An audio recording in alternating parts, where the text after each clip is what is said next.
town in Murray Hill just rang, so it's 12 noon, and it means it is Segal time for our talks on Monday. And this is a very special talk for us, an important talk. It is the last one of our book talk series of 10 talk, but also the last of the year, of the season. And in a way, we experienced so much in our lives, in our planet, in the world of theater, and things we didn't experience, we thought we would. So we are having with us today a guest whose work I think we all know so very, very much is Eiko Otake. Eiko, welcome with us.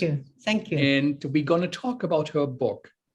And the book, I think, is a very, very important one. It's called A Body in Fukushima. Together with photographer William Johnston, she went over a decade, for 10 years, because it's now 10 years since Fukushima happened. She went back, and we're going to talk about her work, her project, actually her first solo project. Normally, she does collaborate with her partner, Takashi Koma Otake, and they are well known for collaborating together, actually world famous in their work. And it is a great honor and privilege to have them with us. So, Eiko, before we go into the specifics, where are you, and what time is it? I'm in Japan. I am near Tokyo, and it's 2 a.m.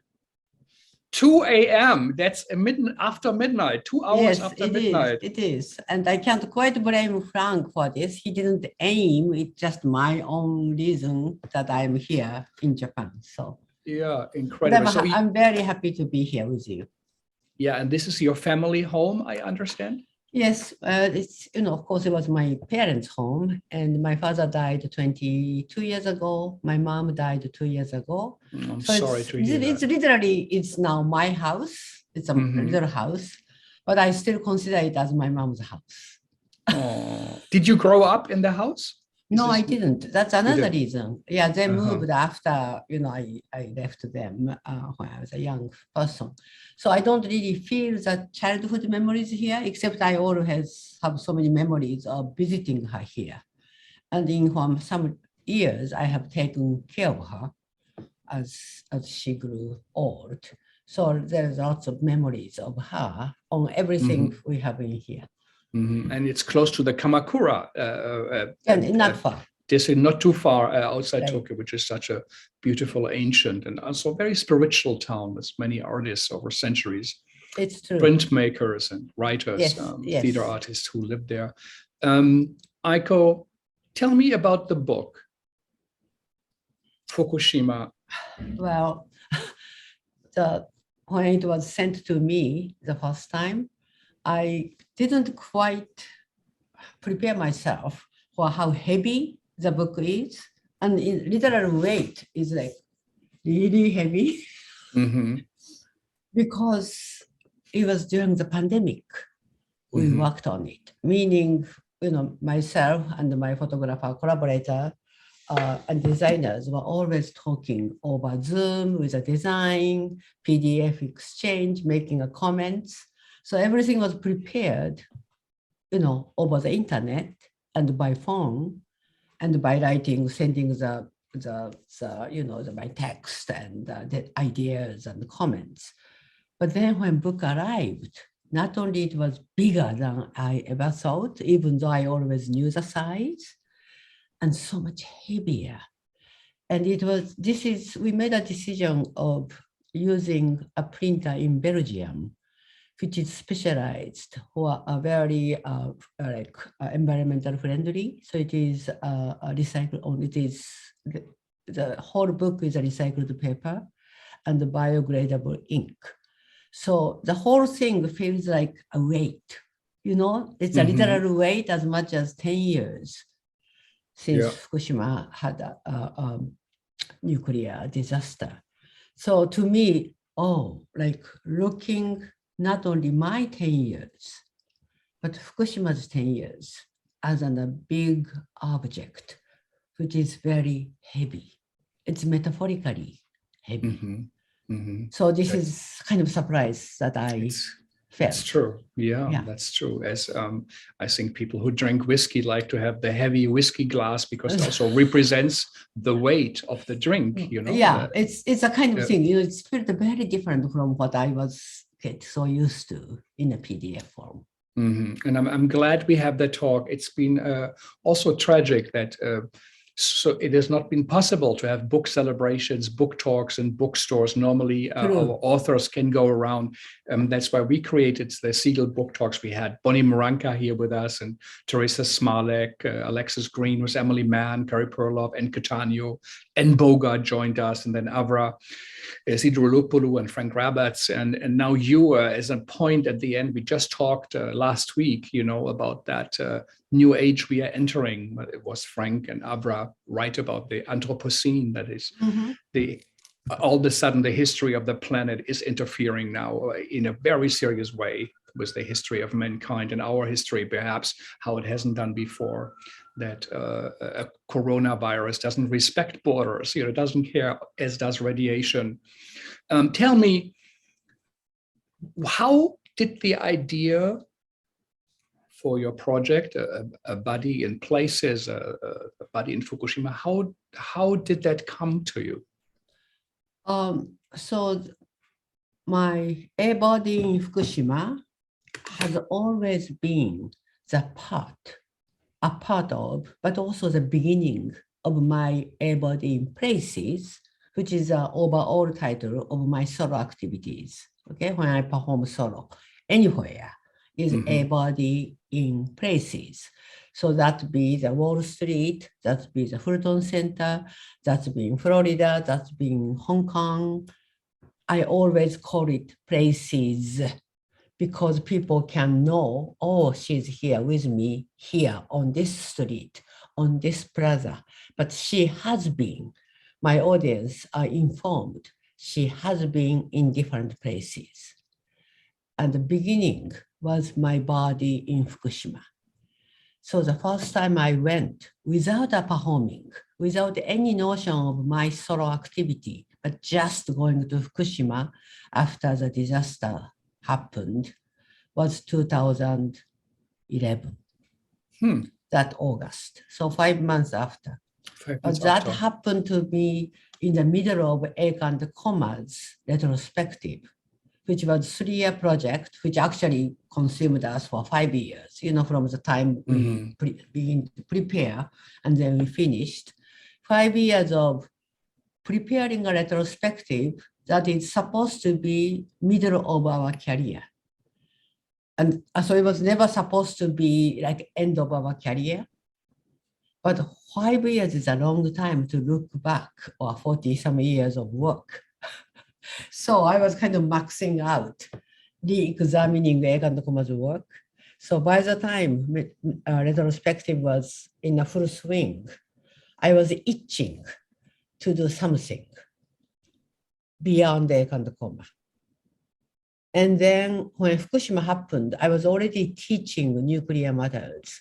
I had a very late MA on atomic bomb literature. So this is something to study about atomic bomb and what kind of artist did with an experience of that hard to describe beyond so-called imagination, but it actually happened experience, how the artist can work out of those experiences was something I've been always thinking about and teaching about. And the atomic bomb is a nuclear matter, and nuclear plants are also nuclear matters. And both are human creations, and both has a massive environmental disasters as possible to happen.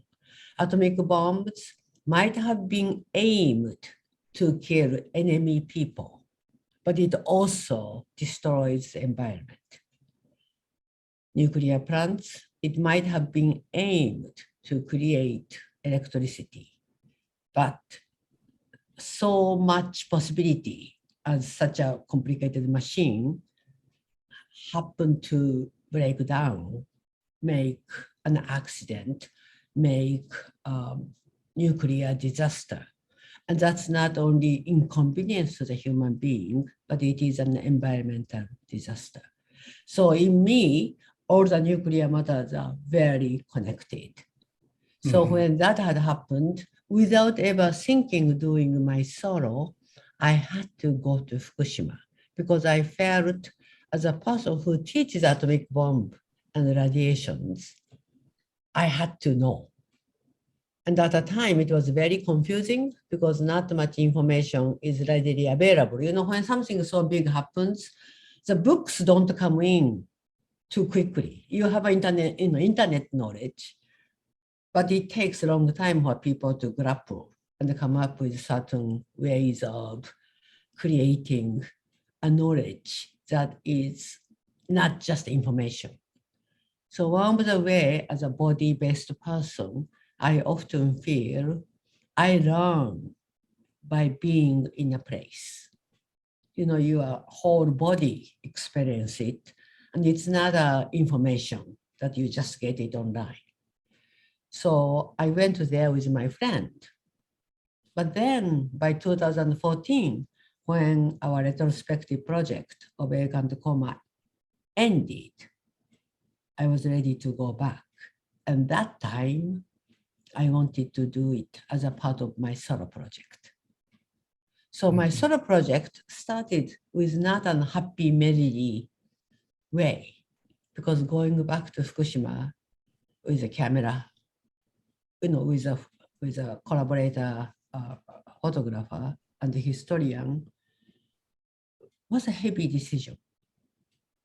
And I did not know at the time we would still go back another 5 times. So we did. So altogether, I was there 6 times because I was there alone first. There was a photographer 5 times. Yeah. And all of the result, selected result, I have shown it in different ways, in different places where I go to perform my solos. So I was hoping audience will know, oh, Eiko performing on Wall Street. Oh, Eiko was in Fukushima. Oh, she's wearing the same costume. Oh, she's not a young person. Oh, she had gone back to Fukushima. Oh, the church down the street has an exhibition. So I was trying to connect my performance activities in the US or elsewhere to the things that I did. The same body I was in Fukushima. Yeah. Yeah, it's an extraordinary project. You are bearing witness, I think. I think you talk about you don't want to forget about it, and you don't want others to forget what happened for centuries. From now, you quote your friend Kyoko Hayashi, who you also dedicated the book. She said people who died in the atomic bombings, they were denied a personal death, and their bodies also disappeared. If you look at Fukushima, also, you don't see bodies, radiation, you can't smell it, you cannot see it, but you brought your body to Fukushima. And yes. As a dancer, you threw your body in life, as Pasolini said, what artists should actually do, they should take their body and throw it in life and participate. For all our listeners, let me tell you a little bit about the important work of Eiko. Eiko was born and raised in Japan. And she's a movement-based, interdisciplinary artist. So it's movement, photography, writing, film, video. And she is based in New York since 1976. She studied with legends in theater, the people who changed what we think about theater. She studied with Tatsumi Hijikata and Kazuo Ohno in Japan, the founders really of the Buto movement, and from the north, from the Tohoku region, who said we have to show the burned skin, the scars, and they rejected traditional Japanese history after World War II. But they also had a horror of the new American culture that came and created something completely new because they felt there was nothing else they really Kutu. She studied with them and then went to Germany, and with Manja Chmiel in Germany, she studied the Bauhaus dancing. And then together with her partner, Takashi Koma Otake, she came to New York, and she created that now also so well-known dance movement duo Eiko and Koma. They created almost 50 interdisciplinary works all around the US, the Whitney Walker Art Center, MoMA. They are very well-known internationally. They got significant prizes, the Doris Duke Award, the MacArthur Fellowship, the United States Artist Fellowship, and many, many more. You can look her up, and we have her with us here. So you get an idea of it. So what she is sharing with us today as an artist, but also as a human, is extraordinary. You're in the house of your mother. You said she died 2 years ago. Very movingly, I think also in the book, you talk about how you and your mother were taking old red fabric, silk from kimonos. Yes. You brought old kimonos. Yes. You saw them together. Tell us a little bit. Why would you bring old kimonos? Why your mother's kimono and your grandmother's kimono? Right. So as I said, I was there alone before I went back with a photographer. So in 2011, I already saw what was immediately happening, okay? So in my mind, I needed not to talk as someone who experienced. I'm not from Fukushima. That is not my hometown, even though I spent 4 years in the Providence, no, not Providence, prefecture. Next to it, yeah, prefect next to it. So the landscape was very familiar before the nuclear disaster. And of course, people had to fled. So, you know, the scene that I was seeing is the aftermath. And I felt bringing color because, you know, that especially the place where tsunami had affected, you know, the things are very chaotic and dusty, right? Because tsunami brought all that, you know, the water and dirty and the dirt was mixed up.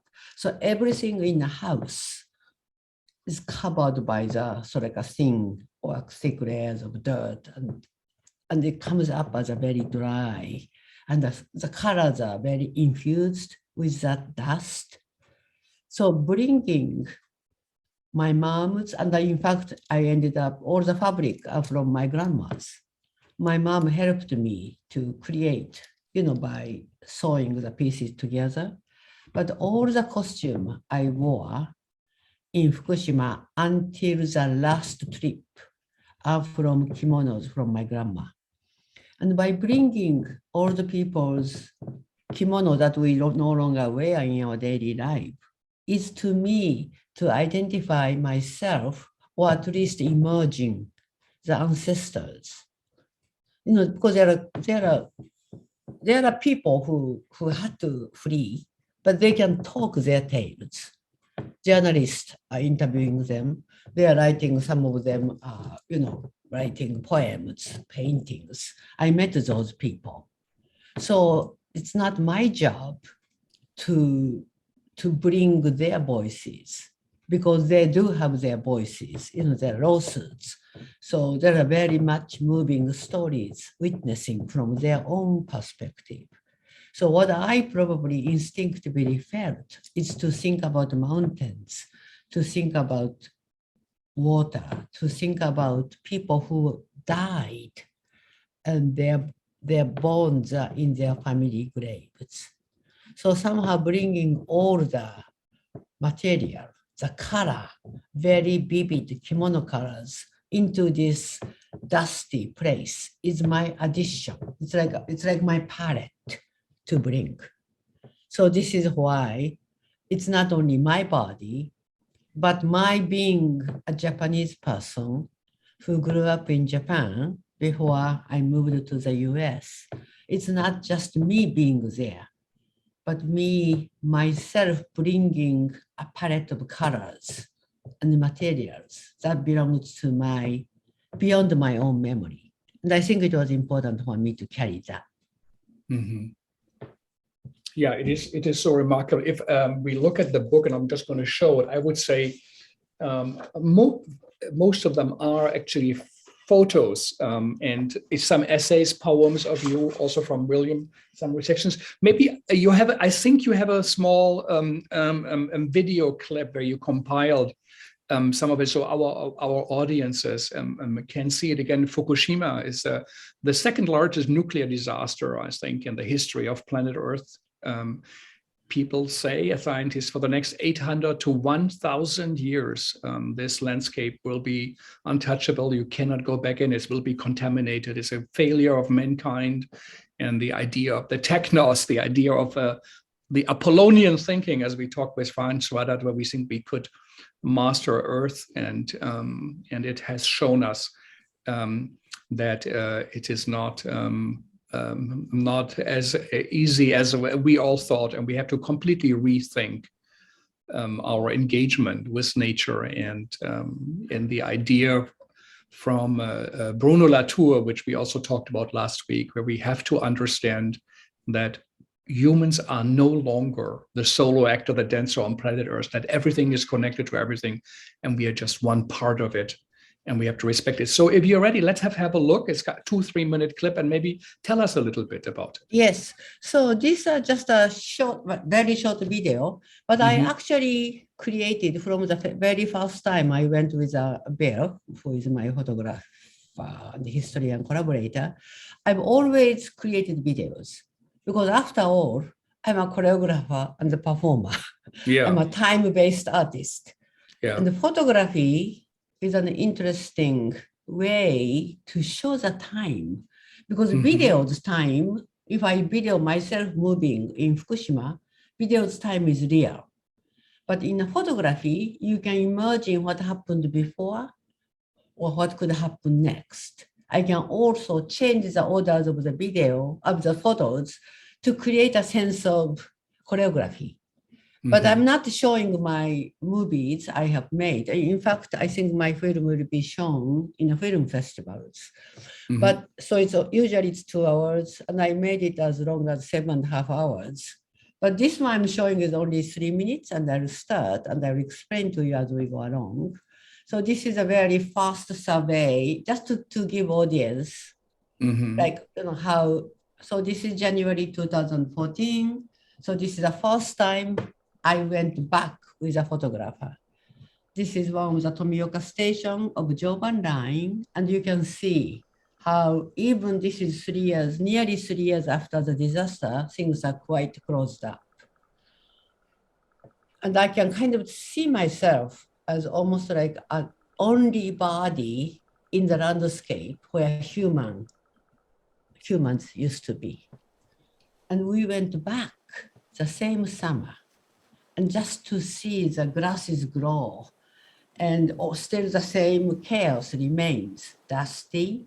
At the same time, the colors are more vivid just because of the greens, you know, compared to the winter, which was very, very, very raw and not colorful. But then we also see the piles of radiated materials, you know, next to the amazing greens, because they are thriving. They are radiated, but they're still thriving because of no human beings around. And in fact, some of the wild animals were also really made lots more. That doesn't mean they're healthy, they're still radiated. And by the time we went back in 2016, the government really started to do this big job of cleaning up, so-called cleaning up. And of course, they can really never clean, but they are doing it in a way of, you know, it's a temple, right? Yeah, we just saw. Yes. And sometimes they had to go to the temple to find a quiet place because so much of the machinery were brought in, both cleaning up and decontaminating. But when we actually see the stations preparing for the, you know, running the trains again, we start to see, and we start to realize, oh, we not only came by the 2016, not to just report and witness the disaster, but how the disaster made government and the local office people to change the area, how to recover the area. So now there are so many places that we couldn't go in. Now they are allowed to not only go in, but the government says, oh, it's now safe to live in. But people haven't really came back by too many numbers. And it's understandable, because if you have a small children, they are not coming back. So some of the older people comes back, but proportion of the people who came back is very small. But you can see how the mound of the concrete everywhere in the seashore. But those mound of the concrete does not necessarily save the area nor the people if the same high tsunami ever come. I mean, tsunami was 69 feet high. So even though those humongous, seawalls, I understand the reason of wanting such, but at the same time, we have to realize it really changed the environment and for good. Yeah. And the nuclear cleaning up is extremely hard, because you may be able to clean up the field, but you can't clean up the mountains. So the next storm comes or next tsunami comes, it is very difficult. Plus entirely cleaning up the water, dirty water, dirty meaning irradiated water, is nearly impossible. So they clean up what they can, they're processing it. But then I think in the next few years, they're going to release back to the ocean. And those are contaminated waters. So I'm very, very concerned. Yeah, so this was a very quick way for me to show you from the 2014 to the 2019. Really, thank you for sharing. And I encourage you all to go to your local bookstore, the drama bookstore, and get that book, and not only to support artists like Eiko who do create books and write. We all should write more, but also especially artists. And it is extraordinary, also an expensive book. So many color photos, such a large and big one, is a beautiful work that really, I think, is a testimony in its heaviness and weight to it. Do you also write, or you and William were inspired by Jean-Luc Nancy, who actually was also on Segal Talks? He gave one of his last interviews, if not the last one. He said that his book, After Fukushima, the equivalence of catastrophes. Why was that important to you? Yeah, just because Fukushima is not about the story of Fukushima. It happened in Fukushima, but it all reminds us what happened in Fukushima can happen anywhere. And it did happen. So what we are saying, just like atomic bomb, is not about Japanese story. It is American story, but it is also international story, because it's not just American people or American army prepared it, right? So there has to be the scientist, there has to be engineering, there has to be all the human so-called progress has brought to that, right? So in the same way, nuclear plant is everywhere. So it is a part of the human being's never-ending so-called productivity, never-ending our need that we need energy, never-ending the greed of the corporations, right? So all those things we have it in common. So it's not only happened to Fukushima. What happened to Fukushima can happen anywhere. It doesn't take earthquake to have a nuclear disaster. It doesn't happen, there doesn't always have to be a tsunami that is necessary to make a nuclear disaster. In that way, we are really a part of the ways how humans had created such a scale that disaster can not only hurt us, but all other species and the environment. And we know this every single day, just opening up the news. Right? There are many Fukushimas. You say there are many Fukushimas. Yes, there are many Fukushimas. There are many Fukushimas within Fukushima, but then there are possible Fukushimas everywhere. So in that sense, I think Nancy was a great guide for us to realize that. But it doesn't take Nancy to say that. I mean, that, yeah, to be honest, with all my respect. Yeah, I remember that line in your concluding thoughts where you say, I go to the streets of New York and they were empty in Corona time. They were empty like in Fukushima. As you say, there are many places. Your book also is brilliant. It's not just one place. You show the entire, many rivers. They are no longer rivers. The seaside, the towns, they are. So there are many Fukushimas, but you also draw the line between, Fukushima, COVID, and other disasters. Yes, very much so. It's all connected. So did you have the same feeling when you walked through the streets of New York and it was empty as you had in the as I said, train station of course, the significance. Kido Village, it's for example, Yes. I mean, in a way, yes, because on all those occasions, we use the words, we were not prepared, or we never imagined, or this was beyond our imagination, right? So when I teach in my class, I kind of ask my student not to use the words, I can't even imagine. Because if we can't imagine, obviously we are not prepared. So our ability to imagine is important, because our ability to imagine makes us be able to hesitate to the certain development, and also makes us to be prepared in a way that is not at all like pure shock, or like as if like a sky had fallen down. Sky did not fall down. Sky might fall down if we continue this way.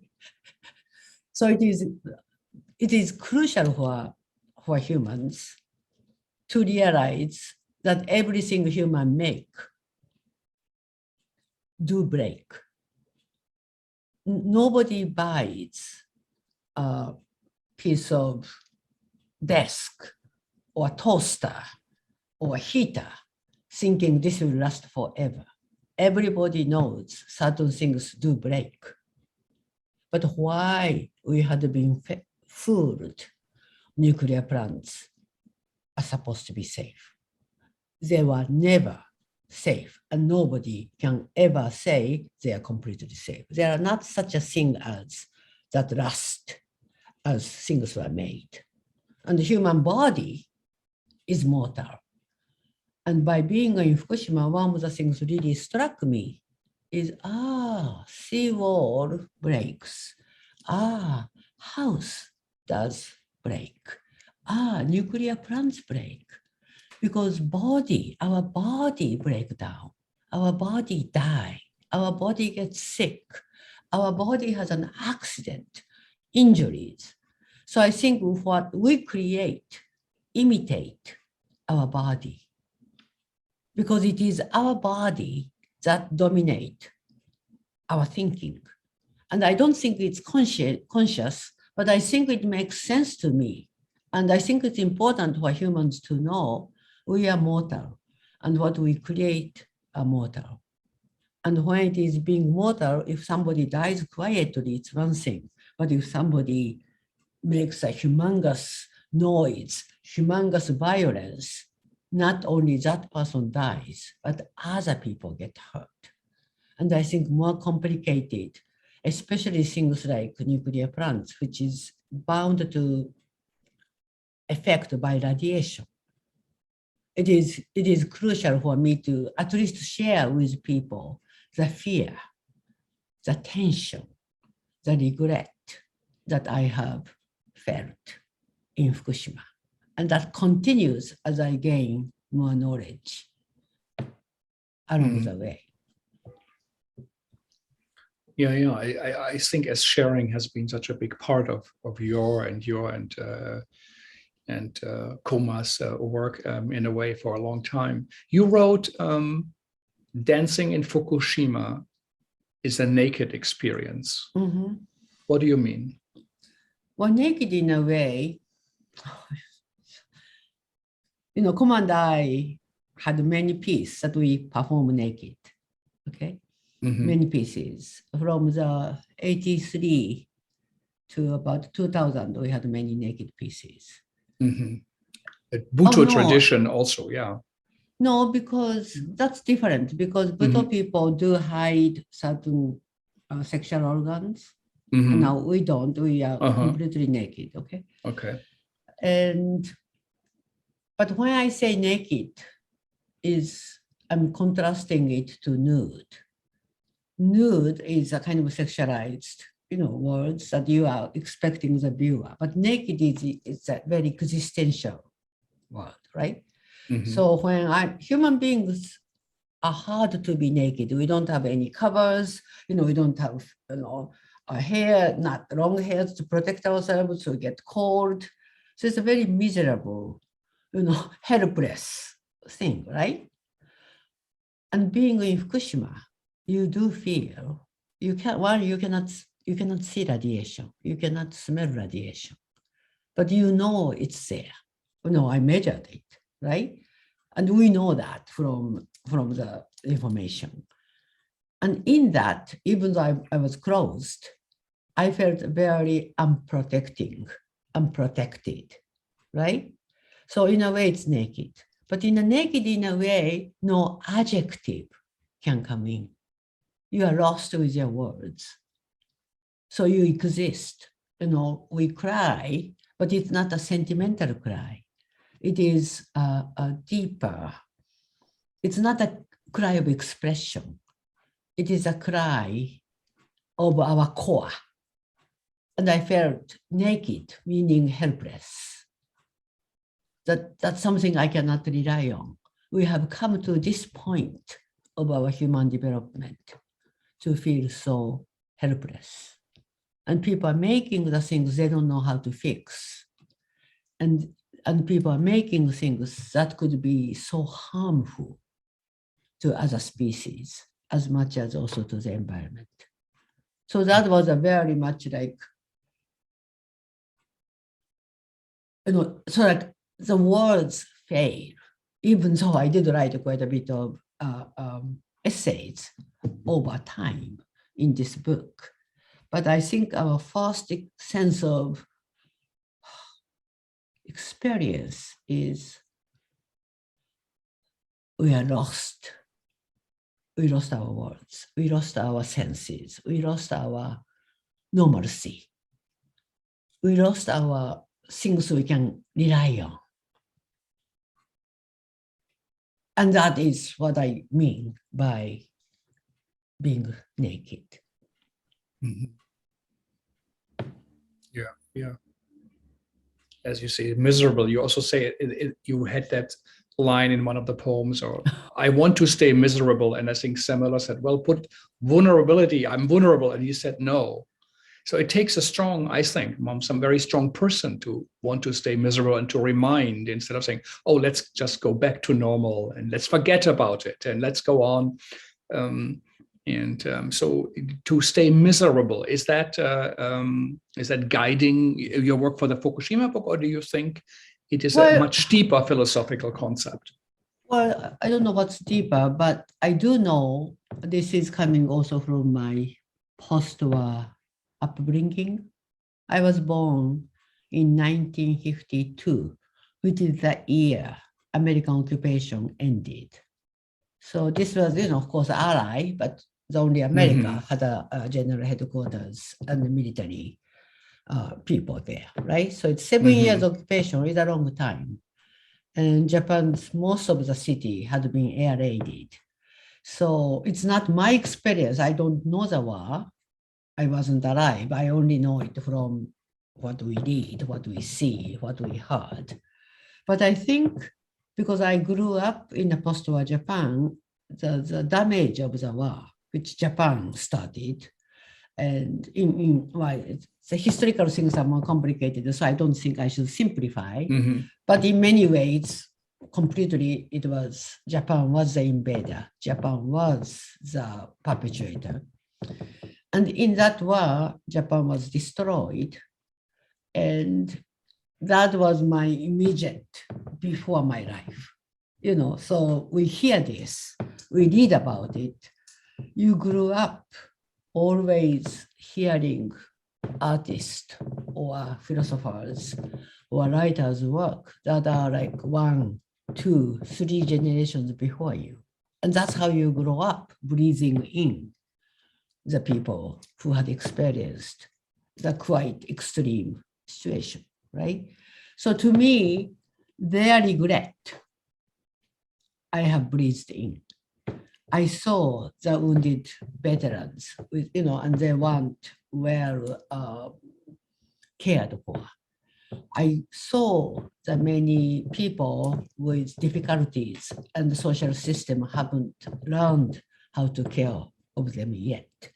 So, as a child, I saw people who are not the way our normalcy could imagine.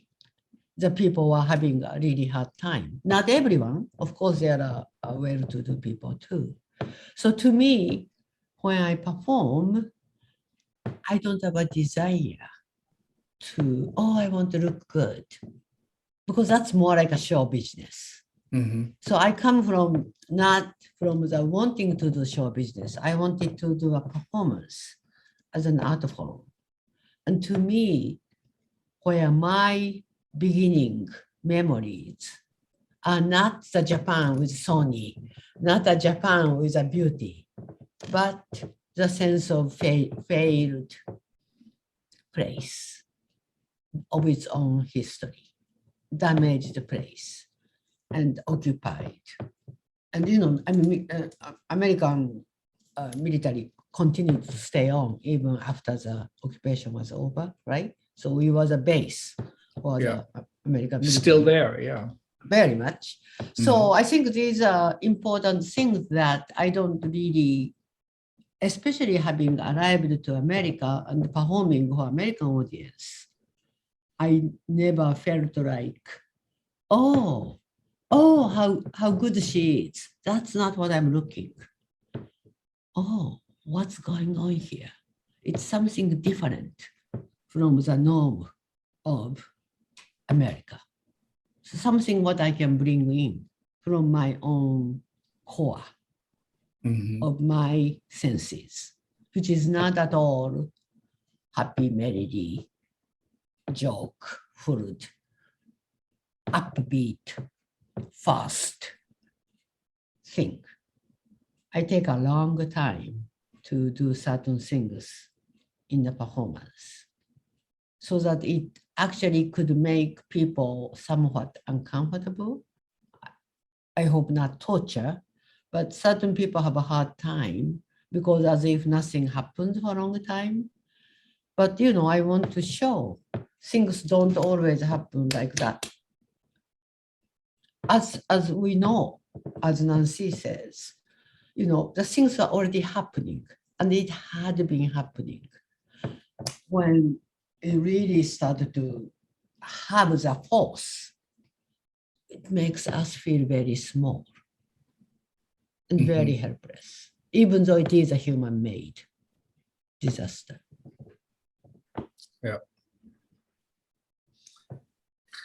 Yeah, these are very, very significant questions and observations and stands you take. You also write kind of poetic lines or poetry in it. And if I can, read some of the lines, you say, where am I supposed to come from? Where am I supposed to go? What have we done? What have we not done? What can I bring that's not there? How can I make performance necessary? My body will carry a piece of Fukushima. So this is very, as you say, it is existential. It is a serious engagement. And you say, as a contemporary artist, you say you have to engage with the contemporary world. How do you make the performance necessary? When do you know it's necessary? That's a great question. I have been asking myself, right? For a very long time, right? So, in a sense, if I over a long time create works or thread of the performances where the sense of entertainment doesn't exist and the audience sort of know about it. You know, whether they have seen me before or whether they read something or the description of the event. In many ways, I think my audience know, even though they may be surprised, they know this is not a quick, fast, entertaining show. So what is it? And when the people comes asking the same question, what is it? And then being together becomes necessary. Much the same way if a great comedian would perform and people come because they need to laugh. I also need to laugh sometimes. So that is necessary. You know, if we ate very poorly for 1 week, we crave for very good food. Doesn't have to be expensive food. So that is necessary. Whereas if we eat really well every single day, eating another great meal is not necessary. So part of what I'm saying is a need of the body, need of our mind. During the pandemic, it was very clear, it became very clear to us, right? We couldn't gather. We crave for gathering. I performed in 2020, yes, September, in a graveyard in Greenwood graveyard in Brooklyn.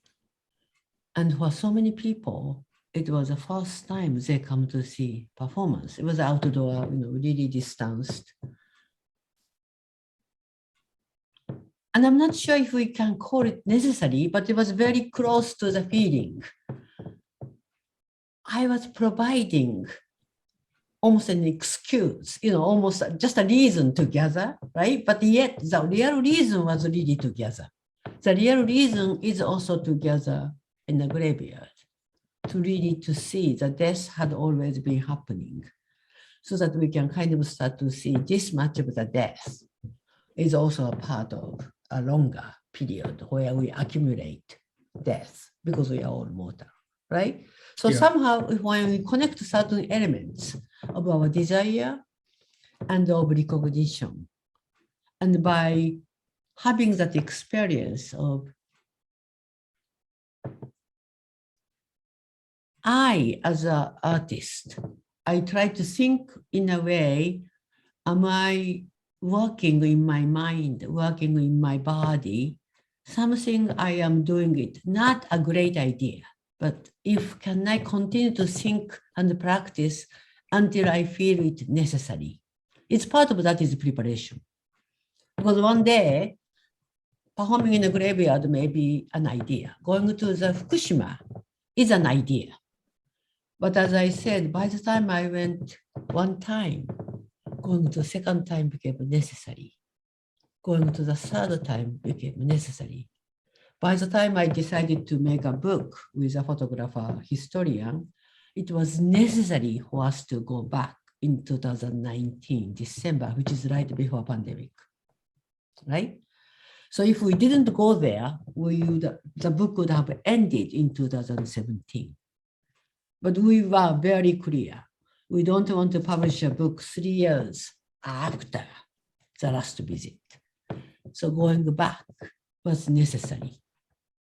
And I'm kind of hoping, this might be asking a lot, but you know, this book is not a book that you just read and hoping it's somewhere in a bookshelf. And people kind of look, or maybe not even looking, they know, oh, Eiko in Fukushima is there. And so it becomes a part of their home. The Fukushima comes in part of their home. Mm-hmm. And then they click New York Times online or New York Times paper, and then Fukushima will continue to be part of our news, right? As the time goes. So I think I want to combine those things as somewhat little more necessary than just an idea. or just like creating an art. Yeah, I am creating an art, I hope, but somehow I want to have that sense of, I really need to do this. And I think as an art receiver, I crave for that kind of art. That when I feel, oh, this artist need to do this. And this artist need my eye, my mind to receive it. So in both cases, it becomes necessary from the artist, and I feel I'm responding to the artist's need to have the mind and eyes to see it. So when I really feel my work is necessary for me to create and to compose and to share, I hope audience knows I actually need them. They're not just flair. They're the essential. And I think it's true for every performance, but I want to emphasize that. I need them to see what I have brought to them.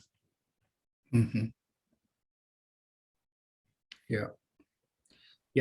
I think that's true. There are many Fukushimas, and it's also, as you say, within Fukushima, then also it's Fukushima in our home, and we relate to what is that, you know, they talked about last week, the kind of planetary thinking, what we need, the big disasters, catastrophes we are facing, the tragedies of 21st century, you know, they are global. It's a climate problem, you know, corona, racism, sexism, homophobia, you know, religious intolerance, and I think you, in a way, yeah, make these visible. I like the cover image where you are sitting on those concrete pillars of the sea wall.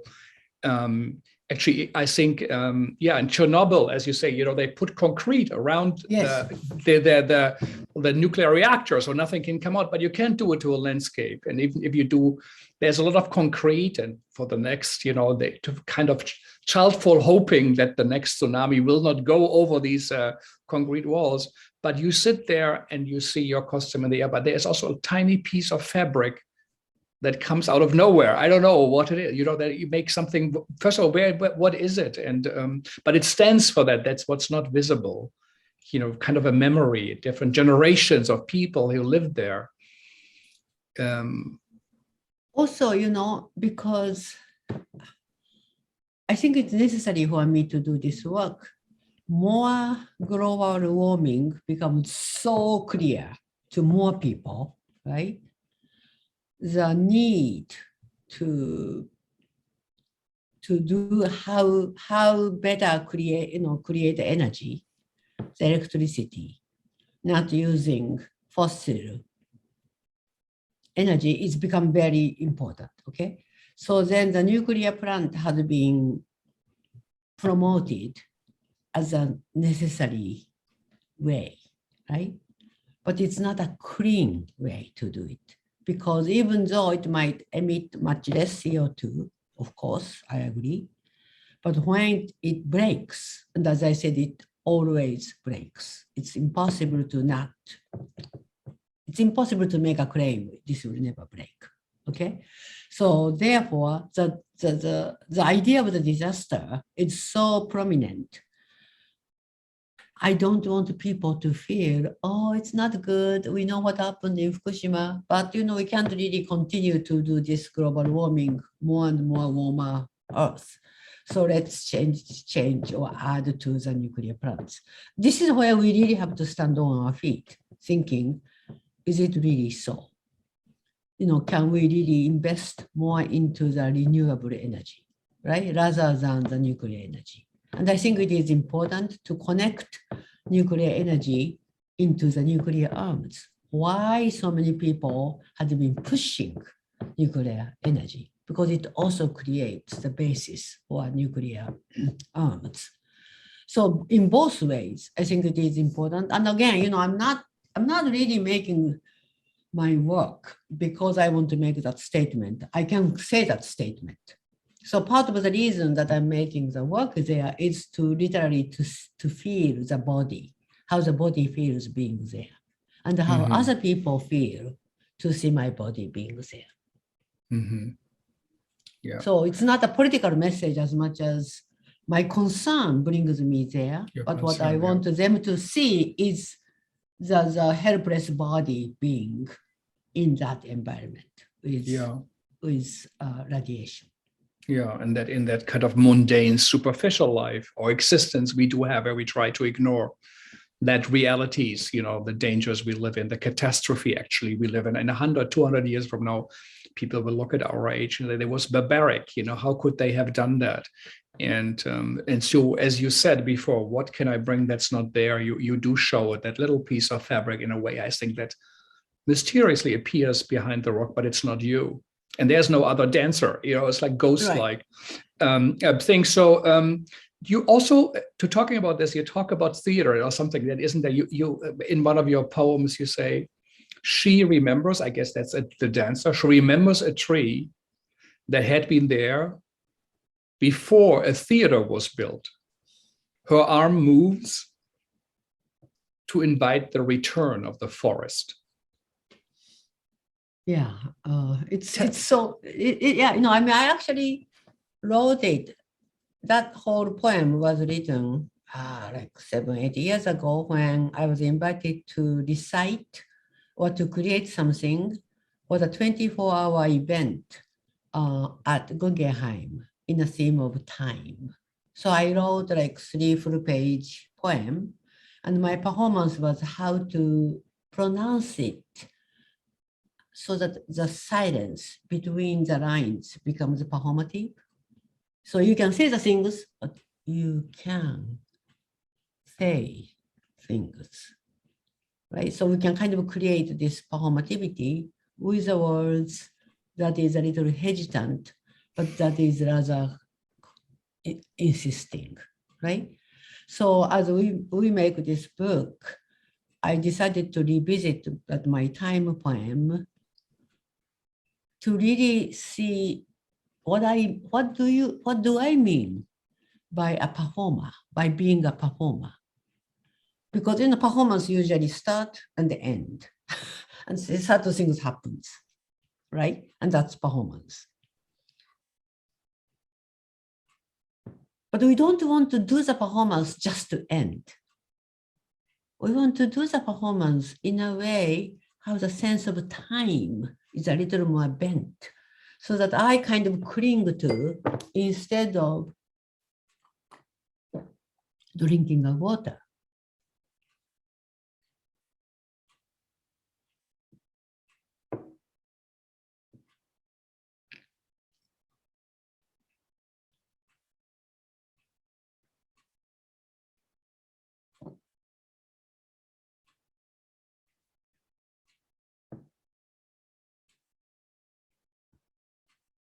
So to allow a certain time, so that time becomes a different character than our everyday time, right? So it's not a thirsty, therefore I drink water time, but to really feel what is our relationship to the water, right? How does it do to the body, and how the body actually linger certain ways. And to me, that's important.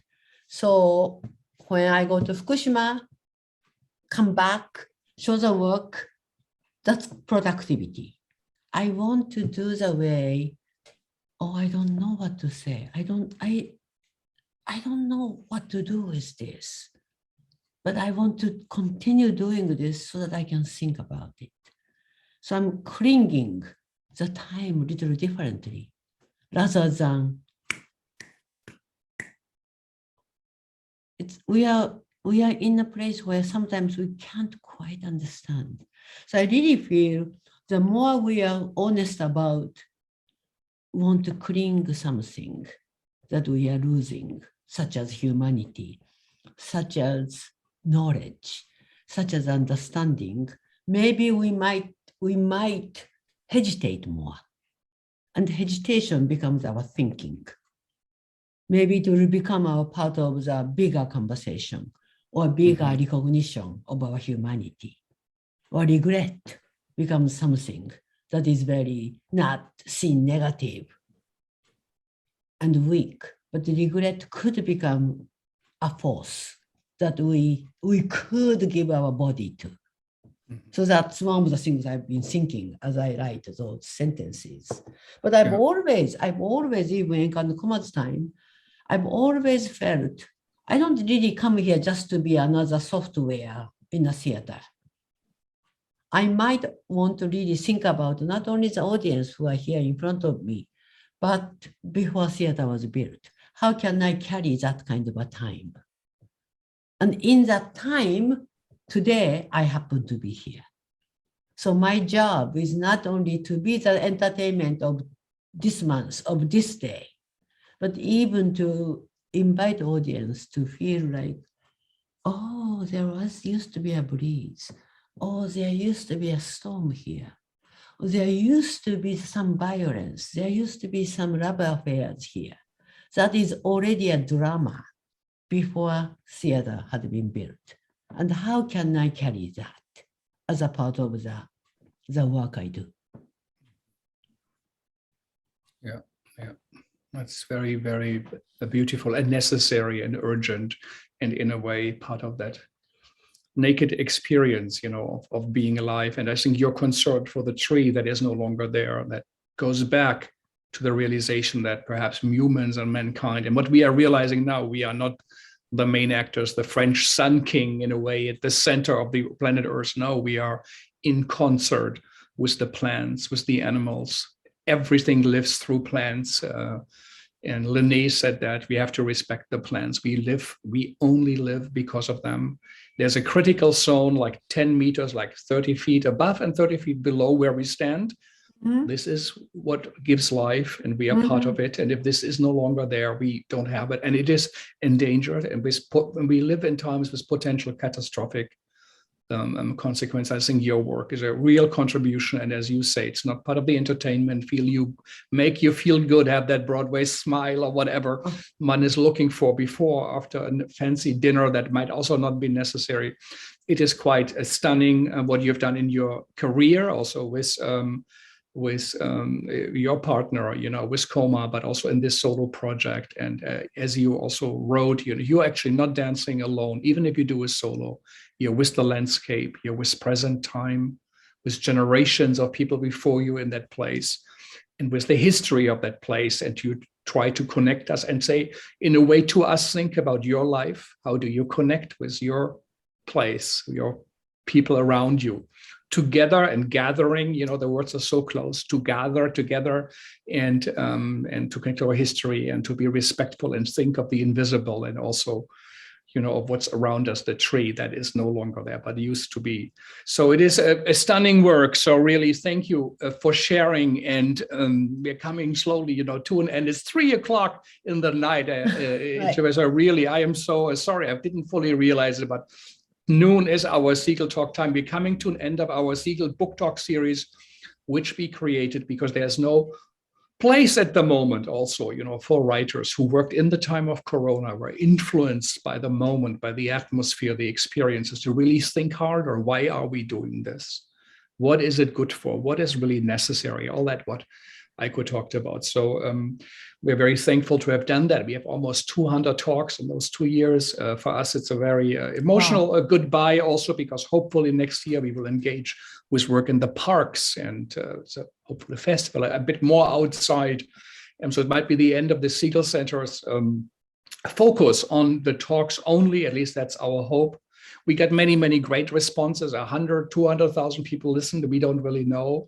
We also got attacked. I was called narcissistic at looking myself on the screen. It's not academic enough. Or frankly, are you doing now television? Basically, colleagues said on the other hand. Or is it boring book talks on Zoom? I think it's not. And I want to say a few words, why I also feel it is important. There is the great Russian writer, Svetlana Alexievich, who does these, what she calls polyphonic interviews, to listen to many voices, a monument, as she says, to suffering and courage in our time. And she spoke to people from Afghanistan, Jewish Russian population that suffered so much, and people returning from war, which he interviewed, and modifying it a little bit. We could say our Segal talks were like a theater evidence, theater people talking about themselves in an epic chorus, a symphonic narrative, a panorama of souls of people who are in this theater. And it is showing us a history of theater in 21st century, our common history. I think it is an archive of it. And at a time, as we said, where our theater collides with the history of the planet, and we are all of a sudden influenced. Marvin Carlson pointed out when he said, it's the first time that globally no theater was happening. Even in Shakespeare's time, you could go outside of London during the plague and they could perform.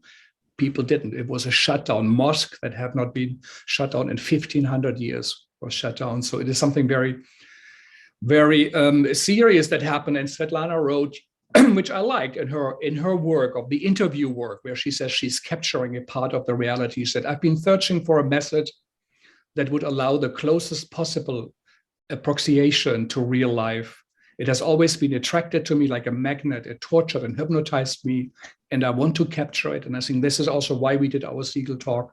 She says actual human voices and confessions, witness evidence and documents are what she's interested in. This is how I see the world, a chorus of individual voices and a collage of everyday details. And this is how my eye and ear functions, she says, and I admire her work very much. She also got the Nobel Prize.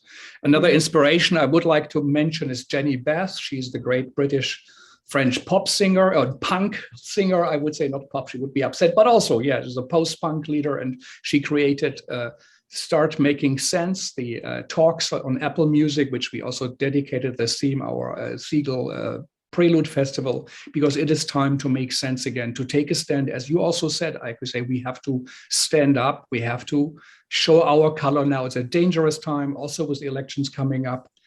And Jenny says, I wanted to create something, a platform for artists to share experiences, a podcast for music lovers, or we could say theater lovers here, with an open mind. For an hour, I'm here to entertain you with good music or good theater. It's a good conversation. It's not going to be boring, but it's a necessary conversation. And she felt she had a passion for a deep conversation, but she needed a sense of community. And she wanted to be part of that community, but also make artists feel welcome. And that's what we did. We had artists from over 50, 60 countries joining us. And she says, music has this amazing ability to change us. I think theater too.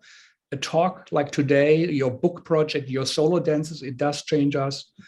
And she said, this is why I have fallen in love with music since a very young age, and enables her to believe that she could do something to change the world in a better place. And a performance can be life-changing.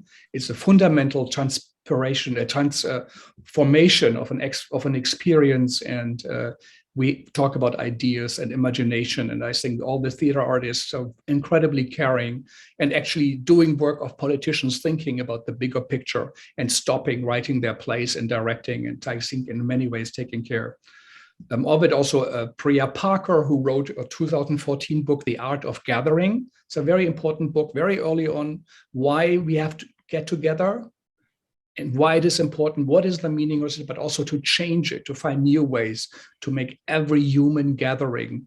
And this is also what theater people do to make it more significant. Florian Malzacker, who then created The Art of Assembly. I think this is close to our Segal talks. And we have been so inspired by many of our artists, Eiko Koma, but also Abhishek Majumba in India, Hope Arceda in Rwanda, Guillermo Calderon in Chile, and Astrid Ciel, Bruno Latour, and Frédéric Aitui with Thomas Oberender. They did the Down to Earth project. They performed outside in Berlin without electricity because they said, how can we engage with climate change, but use all that, without even reflecting it, many, many others. So it's been an incredible privilege for us to listen to these polyphonic epic chorus of voices from around the world, in a way, a global view and a planetary view. And I think this is what is of importance now. And you have that in your work, and this is why we also put you here at the end as a show. How can an artist engage? And your book in 100 years, 200, 300, and 400 years will be there. If mankind is there, and people will say, this is the artist, and that's what she did. And she engaged. It was important and necessary. So really fantastic. And I would like to say thank you to HowlRound for hosting us all these talks. It's been fantastic. My team, Andy, who puts out the talks and the announcements and is engaged with the speakers and never forgets anything to engage with that. And our collaborator Tanvi in India, Gaurav, and everybody. So it's been a very big effort, even though we are a very tiny, small team. But as I said, I feel also it was necessary to do this. It will be most probably never happen again for a year and a half or two. And we thought we would go back next spring to our place, to our little Segal Theater Center. But with the COVID at the moment, I think it will still be closed. There will be no public gatherings. So it's a tough time we are in, but we will be part, I hope, of the change we want to see. So Eiko, thank you for letting me ramble on and for being here with us. Frank, so as you thank to your crew and the staff, can I just add one thing? I feel like all throughout this 1 hour, I have not really credited William Johnston, my collaborator, because as you said, theater is a place to gather. But because it is so, sometimes it's hard to bring the people who can't afford to be there. Because we tend to gather with the people who are informed with that event, which is already sometimes limited with a kind of range of the people. So I think it's also important for people like myself, not only to be happy and grateful to be performing for the audience, but to bring our body to somewhere else, to bring other part of the world. And I think this William Johnston, a camera, photographer, historian, if without his being with me, I could just be dancing in Fukushima and not be able to bring and connect that. So as like any collaboration makes us be able to continue to think and do the work. So I just wanted to end my time with this audience, fully acknowledging William, how important it is for a certain artist to have a deep collaboration and to bring our ability to reach out or take our bodies elsewhere that is beyond our own comfort zone. So thank you very much. No, you're right. And he also documents. That's what theater artists do, but we often, theater are not as good as in visual arts. Visual artists are very, very careful about documenting their work, and we have to learn from them. You did document, and you could see the relation between both of you and the beauty of his photos, the landscape, what he captured with your body and your soul. Sometimes also, in the waves, naked actually, sometimes in the clothes and the silk from your grandmother and your mother. And you said, I like to wear clothes of people I would like to remember, so so this perhaps is what theater does. We put on clothes of people we would like to remember on a stage, right, over centuries, or honoring people. It's a way to look at it. But again, really, thank you for everything. And we talked a bit more about you and your dance work than about photography. It could also be a book about photography. If this book would be in the International Center of Photography, they wouldn't talk so much about you.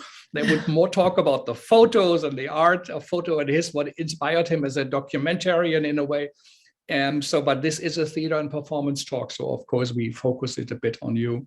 So again, to everybody on our team and HowlRound, thank you, Eiko. Thanks to all the artists, over 200 who participated, and to our audience that did listen to us. It means so much to us. And when I hear back, and it's an encouragement, but it's also important for the artists. I often forward it, and to take time out also to listen, because what Eiko had to say today is very significant. And it's important. And if we would take those lessons for our own lives, but also in our society, the world would be better. And that's what artists have done over centuries, to remind us, of our civic duty, and but also our, duty to the environment, to humanity itself. And it's a great example of it, to do something that is meaningful and also will stay. and over time. So thank you all, and I hope to see you back next year, and we will send out some mails about the plans for the Segal Center. And I think for you it's now time to go to bed. Yes, I will. And I apologize. It's now 3:15 in the night in Japan. So, but it was an important talk, a necessary one, I think. And I think also we understood a bit more and learned a bit more and have better questions now. Bye-bye. Thank you very much. Thank you. Bye-bye. Bye-bye.